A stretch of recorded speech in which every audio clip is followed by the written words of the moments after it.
consideramos simplemente unos humildes obreros en la defensa, la promoción, la difusión del idioma guaraní en nuestra responsabilidad de comunicadores sociales.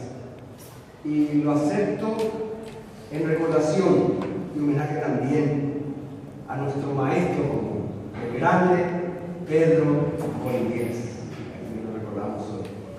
¿Y quién diría que yo podría estar esta mañana frente a ustedes cuando estaba empezando a pergeñar la pequeña cosa del periodismo que ya leía Amanda, y también aquí en la calle Maitá, Miguel Ángel, en la oficina de Moncho Azuaga, y allá elaborando poesías en guaraní, Susi Delgado, Mario Coronado, también esa prodigiosa creación del taller Manuel López Guerrero que tanto hicieron, o nuestra cultura, nuestro idioma también castellano y guaraní. Y yo quiero retribuirles este homenaje con un yopoy, también un regalo, tratando de recordar un poema del para mí el más grande y papá en nuestro idioma que existió en Paraguay, el poeta pacarayense Teodoro Salvador. Así que acá, amigo, por favor.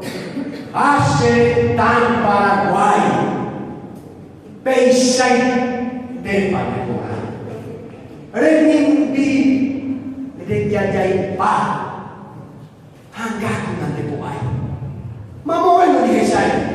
Mocoy Pendejaguá, Haikatupo Cuaná, Ecumasi Paraguay.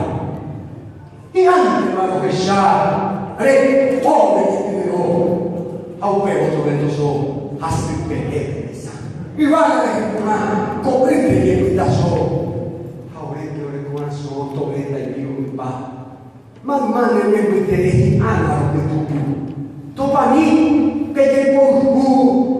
Ñoraino, Japocane, Jaime Montogabe, de salir pero ya y amor por el mundo, y por el hace de tan Paraguay, y por países de Maná, ne me vuelve la empuja de defensa.